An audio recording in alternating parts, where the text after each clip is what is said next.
आजही यवतगाव बंद आहे।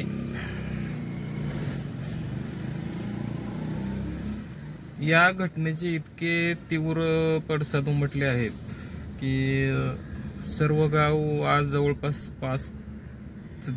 4 ते 5 दिवस झालं बंद आहे। याच्यामध्ये सर्वसामान्यांचे खूप हाल झाले, दळणवळण सगळं थांबलं या 5 दिवसामध्ये। सर्वात मोठं नुकसान म्हणजे असेल तर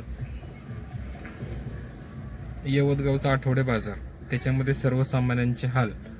बाजार भाजीपाला जो घेतलेला होता तो सर्व नुकसान झालेला आहे सर्वांचं। आज जनरल स्टोअर्स मध्ये जे आईस्क्रीम्स असतात, दुकानदार कोल्ड्रिंक्स असतात किंवा आईस्क्रीम, ह्या आईस्क्रीमचं नुकसान, असे किरकोळ गोष्टी जर पाहिल्या तर खूप नुकसान झालेलं आहे। भाजीपाल्याचं नुकसान झालेलं आहे, ज्यांचं रेग्युलर हातावर पोट आहे त्यांचं नुकसान झालेलं आहे। आज जवळपास 5 दिवस झालं गाव बंद आहे। आज या 50 वर्षामध्ये काही अशी घटना घडली नाही। तर मलाही यवतमध्ये येऊन जवळपास 35 वर्ष झाले असतील, 30-35 वर्ष यवतमध्ये आम्हालाही झाले येऊन। ह्या 25-30 वर्षामध्ये असे प्रकार काही कुठे घडले नाहीत। 30-35 वर्षात साधारण कळते असं। तर खूपच बेकार झाले। एक चांगल्या गावाचं नाव ह्या घटनेमुळं खराब झालं थोडंसं। सगळ्या या पंचक्रोशीत पूर्ण महाराष्ट्रात या गावाचं नाव थोडंसं खराब झालं केवळ त्या घटनेमुळं। जो करून गेला एक तो कोण असेल, कसा होता काय माहिती नाही। कोण म्हणते दारू प्यायला होता, कोण म्हणते काय होतं, कोण काय म्हणते, जो कसा बी असेल। पण एक घटना घडल्यामुळं आज यवतगावावरती असं आपण विचारूच शकत नाही। या लॉकडाऊन मध्ये जी परिस्थिती होती ती परिस्थिती आज आहे। लॉकडाऊनचे दिवस आठवलेत यवतगावाला, की सगळीकडे संचारबंदी, कर्फ्यू लागू केलेला आहे सगळीकडे। तुम्हाला मी बॅक कॅमेरा दाखवतो। मी हे बघा, लॉकडाऊनचे दिवस हे आठवलेले आहेत। पूर्णपणे गाव बंद आहे, सर्व गावात सुमसुम। या टायमिंगला, ह्या आता वाजलेत बरोबर 11, या टायमिंगला इथे गाडी लावायला जागा नसते। गजबजलेला परिसर असतो हा सगळा। मेन चौक, यवतगावचा मेन चौक आहे हा। मेन चौकामध्ये इथे गाडी लावायला जागा नसते। मेन म्हणजे हे या पद्धतीने असं सगळं झालंय। बघा इथं गाड्या लावायला हे नसते, इतकी परिस्थिती बेकार झालेली आज रोजी।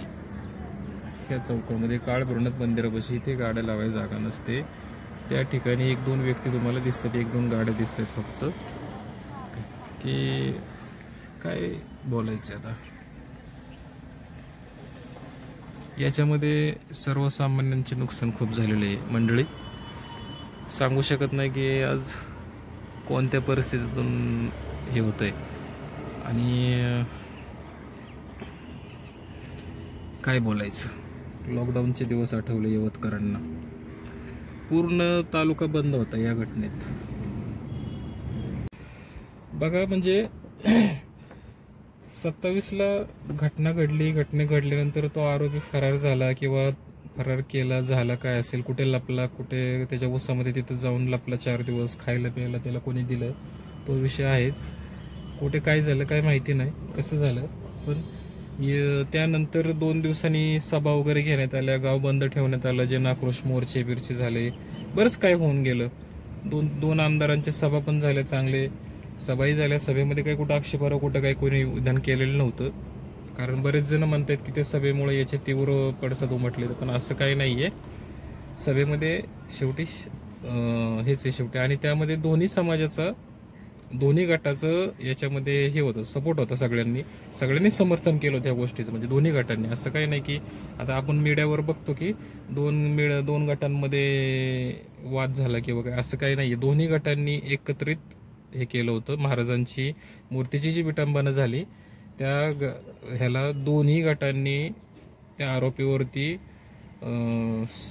कठोर कारवाई व्हावी अशी मागणी केली होती। असं काही नाही की बाबा एकाच गटाने केली, असं नाही, दोन्ही गटांनी केली होती। त्यामुळे जे आता सध्या आपण मीडियावरती बघतो की सोशल मीडियावरती पण चालू आहे सध्या की दोन्ही गटामध्ये हे झालं ते झालं, असं काही नाहीये. दोन्ही या समाजांनी किंवा दोन्ही गटांनी याच्यामध्ये आक्षेप घेतला होता की ह्या आरोपीला झटकेबट शिक्षा, कठोर कारवाई व्हावी. त्यानंतर सभा झाल्या दुसऱ्या दिवशी शुक्रवारी सुद्धा हे सगळं चांगलं सुरळीत झालं होतं. शुक्रवारी सगळं सुरळीत, बाजार बिजार भरलं, दुकानं उघडली, बाजारपेठा खुलल्या होत्या सगळ्या, काय सगळं जिकडे तिकडे व्यवस्थित झालं. त्यानंतर सकाळी 6, 7, 8 वाजता काहीतरी ते एका व्यक्तीची पोस्ट त्यांनी टाकलेली ती व्हायरल झाली फेसबुकला. काहीतरी महिलेचा ते बांगलादेशीचा काहीतरी विषय होता, ते बलात्काराचा विषय असं काहीतरी होतं ते. त्यामध्ये मग त्या पोस्टमुळे वातावरण तापलं. ते वातावरण इतकं तापलं की ते तोडफोड झाली, गाड्या फोडल्या.